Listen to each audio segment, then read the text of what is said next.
Alors déjà, c'est issu d'une tradition. Alors, par exemple, la Kabbale, ça ne parle que de ça. Et ça nous donne des clés. Là, la seule transposition que j'ai faite, c'est que j'ai fait en français. Chaque lettre correspond à un sens. Les glyphes ne sont pas faits par hasard. Pourquoi ils ont cette forme-là plutôt qu'une autre? C'est parce que derrière, quand on les a fait, on avait une idée derrière la tête. Quand j'ai parlé du I, par exemple, c'est le point et le trait. Donc le point, c'est le Dieu, c'est le principe. Et quand ce principe se répand dans l'univers, c'est un trait. Donc la lettre de Dieu, c'est le I, divin qui vient de I. Bon, et ainsi de suite. Donc quand on connaît le sens de chaque lettre, la manière dont elle s'articule avec les lettres les unes avec les autres, donne un sens, c'est un programme. Bon, c'est ce qu'on fait en hébreu, par exemple. Le nom de Adam, le Aleph, la première lettre de l'alphabet hébraïque, le mince filet de lumière. Et Dam, ça veut dire le sang ou la terre. Et le sang, c'est les mots, et les mots, l'émotion. Donc Adam, ça veut dire l'émotion de Dieu. Donc, vous voulez retrouver le Aleph, perdez le Dam. C'est le mode d'emploi. Vous êtes dans l'agitation, perdez votre agitation, vous retrouverez la première lettre. Donc rien n'est écrit au hasard, c'est fait exprès. Alors en français, ça marche pareil. Rabelais, il signait avec des petits dessins. Un rat poursuivi par une belette, rabelette. C'est des jeux, hein, mais c'est des jeux qui sont incroyablement édifiants. Alors le K, je vais vous donner le sens des lettres. Le K, c'est casser. Mais casser, c'est pas forcément une bonne chose, une mauvaise chose. C'est-à-dire on a besoin de ressources, par exemple, il faut bien les prendre quelque part. C'est ce qui se passe dans notre monde aujourd'hui. On s'étonne que notre monde s'écroule. Mais c'est la chenille qui devient papillon. Le papillon, il n'est pas fait avec rien. Il est fait avec des morceaux de chenille. Ce qui veut dire qu'il faut accepter que la chenille tombe en morceaux pour qu'il y ait un papillon. Sinon, on sera toujours des chenilles. Donc les gens qui rêvent aujourd'hui de la société d'avant, ils n'ont rien compris. L'idée, c'est d'avoir une nouvelle société avec les morceaux de l'ancienne, pas la même. Donc c'est ce que dit le K. Le A, c'est la règle. C'est un compas. C'est quand le I se répand dans l'univers. S'il se répand à l'infini, ça fait un I. Donc pour pas qu'il s'ouvre à l'infini, on met une barre. Et il devient le A, le principe, la règle. Le R, c'est le souffle, c'est l'air. Le I, c'est le principe, l'unité, l'absolu. Le N, c'est le retournement. Le N, d'ailleurs, l'amour et la haine, c'est aussi proche. M et N, c'est des mots très proches. Et le M, c'est la création, c'est la mer, M. Et derrière le E, c'est le monde, matériel, spirituel, divin qui relie l'unité, les trois passages. Et c'est pour ça que le monde matériel, spirituel, divin, si je retire la matière, je retrouve le F du feu. Donc le feu, c'est du monde sans matière. Alors si je prends ça maintenant, et que je regarde le prénom, K-A, casse la règle. Le R-I, elle ne vit que pour trouver l'absolu. Et pour ça, le N-E, elle est capable de retourner le monde. Alors il n'y a pas de bon ni de mauvais prénom, hein. Il y a juste à être en accord avec. R, le souffle, déjà. E, le monde. M, la création, I, l'unité. Ah oui. Alors toi, c'est plus fort dans le Rémi. C'est-à-dire, je cherche aussi l'unité, mais si elle n'est pas là, je la crée. Donc au début, elle le souffle aussi, le souffle dans le monde. Donc lui, il va être plutôt optimiste. Le Rémi, c'est celui qui trouve le souffle dans le monde. Donc j'ai besoin du monde pour vivre aussi. Et le M, c'est la création. I, c'est l'unité. Ça veut dire, je suis capable de créer quelque chose qui apporte la lumière. Ça marche aussi. Et ben, si tu mets un trait d'union, c'est plus un prénom composé. Ça veut bien dire ce que ça veut dire, un trait d'union. Ou ça veut dire que tu as les deux volets. Genre le J, c'est l'unité fixée. C'est un I qui a mal tourné. Le I, c'est l'unité. J, elle s'est attachée dans le monde. C'est comme ça qu'on a perdu notre spiritualité. Avant, en français, quand on parlait de soi, on disait « je », l'unité dans le monde. Puis un jour, on a dit « je », l'unité fixée dans le monde. Les Anglais, par exemple, ils ont gardé le « I ». Le E, c'est le monde. Le A, c'est la règle, le N, le retournement. Jean. Donc souvent, les gens ont un truc à régler avec le monde. Problème de filiation, problème de tradition. Tant que je n'ai pas réglé ça, je ne peux pas avancer. Mais si j'ai réglé ce problème, c'est des gens qui peuvent être attachés à l'histoire, qui peuvent être attachés à la généalogie. J'ai besoin d'avoir une filiation. Donc ça, c'est le Jean. Le Jean, quand il est dans cette histoire, quand il reconnaît quelqu'un, il donnerait sa chemise. Puisque derrière, il accepte tout. Dès l'instant qu'on m'explique, je comprends. la règle, le retournement. Et le E, le monde. Donc ça veut dire qu'il faut que ça se passe bien avec tout le monde. Je vais toujours trouver des excuses aux gens, si je puis dire. Ou quelqu'un va être tranchant, toi tu vas dire mais non, il a une excuse. Par contre, si on te trompe, si on te trahit, tu fermes tout. Mais tu t'enfermes vraiment, c'est-à-dire ça peut être une vraie dépression. Je ferme les portes, les murs, je coupe le téléphone, c'est pas la peine de venir me chercher. Ça c'est le genre. Ouvert comme il peut être fermé. Le Luc. Alors là, c'est un peu antinomique. Le Luc, c'est le mouvement dirigé, c'est un pied au bout d'une jambe, le L. Le U, c'est l'outre, c'est l'action de se remplir. Et le C, c'est le corps, physique. Donc je veux vivre des expériences mécaniques, physiques. Je peux être un jouisseur. Mais aussi le mauvais côté, c'est la somatisation. Quand il y a un truc qui ne va pas, c'est mon corps qui prend. Donc là, le Jean-Luc des deux, quand les gens me font du mal ou quand je ne les comprends pas, ça me fait mal physiquement. Par contre, si les gens sont heureux, alors mon corps, ça me fait du bien. Donc, la tolérance ici va être la clé. C'est-à-dire que quand je vois un monde difficile à vivre, je suis mal physiquement dans ce monde-là. Donc je vais trouver des excuses et des arguments pour que tout aille le mieux possible. Le risque aussi avec Jean-Luc, c'est de faire passer les autres avant lui. Tout le temps. Mais le problème, c'est que quand on s'occupe des autres et qu'on ne s'occupe pas de soi, quand on aveugle guide un aveugle et dont on dans le trou. Donc il faut d'abord bien aller soi pour aider les autres. Donc ça, c'est la clé. Occupe-toi de toi un peu. Voilà. Et après, tu pourras t'occuper des autres. Mais s'occuper de soi, c'est pas de l'égoïsme. Tout ramener à soi, c'est de l'égoïsme. Donc voilà. Il n'y a pas 1 millimètre où il n'y a pas des trucs, quoi. Et toute culture confondue. Donc il y a des strates comme ça incroyables.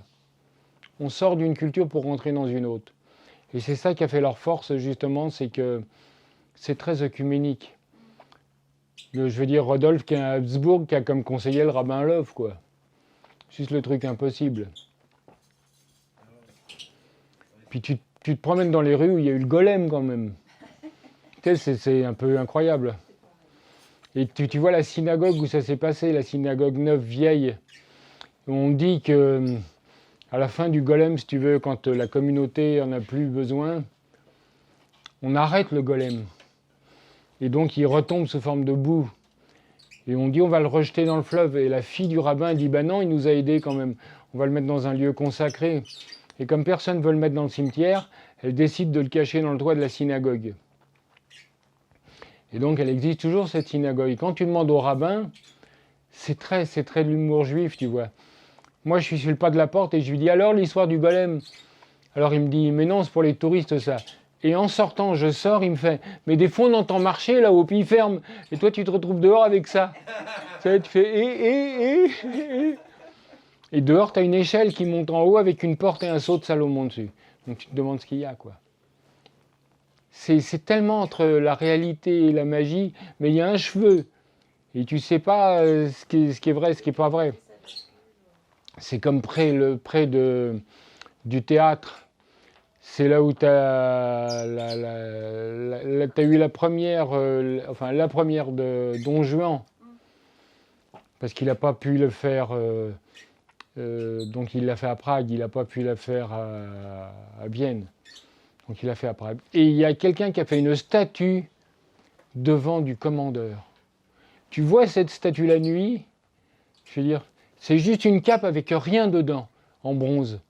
Mais toi, tu vois quelque chose dedans. C'est hallucinant. Et moi, j'amène les gens, quand je vais là-bas, je les amène la nuit devant. Il n'y en a pas un qui ne flippe pas. Et il y a des trucs à Prague, tu te demandes, mais c'est vrai, c'est pas vrai, c'est hallucinant. Sur le pont Charles, je vous fais voir une ligne qui n'existe pas. C'est-à-dire, vous la voyez et quand vous avancez, elle disparaît. C'est hallucinant cette ville. Puis bon, les arts partout, de la musique partout, c'est merveilleux. Et l'hôtel, je vous conseille, si vous y allez, il faut descendre à l'Alchimiste. Franchement, c'est là où il y a ces gravures. Dans votre chambre, vous avez des peintures d'alchimie partout.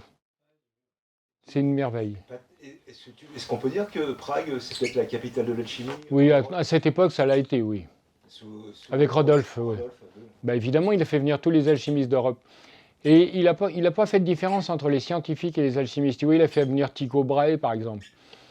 Donc entre les astronomes, les astrologues, les alchimistes, tout était mêlé. Et tout le monde travaillait ensemble. Et il a fait la rue de l'Or, en haut, près de son château, où il donnait une maison gratuitement aux alchimistes. Donc ils sont tous venus, tu vois.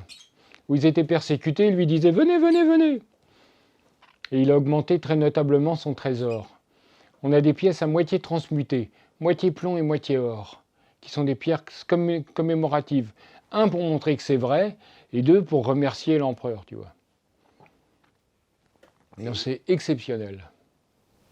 Et aujourd'hui, pour les gens qui s'intéressent à l'alchimie, mais qui sont un peu candides, quelle ville serait supposée être le nouveau Prague en Europe, ou même dans le monde, hein? Partout, il y a Partout, quoi. tellement de villes, tu sais, c'est difficile. Bon, Prague est quand même très emblématique, mais Paris, je veux dire, tu as des monuments partout qui parlent que de ça. Bon, mais même la cathédrale Saint-Jean ici, tu as tout un portail qui explique le grand œuvre, hein. Donc, quand tu vois les 4 lièvres, par exemple, bah, c'est parti où tu vois une tête de lièvre avec une queue d'escargot. C'est 100% alchimique. C'est l'escargale, la pierre de feu.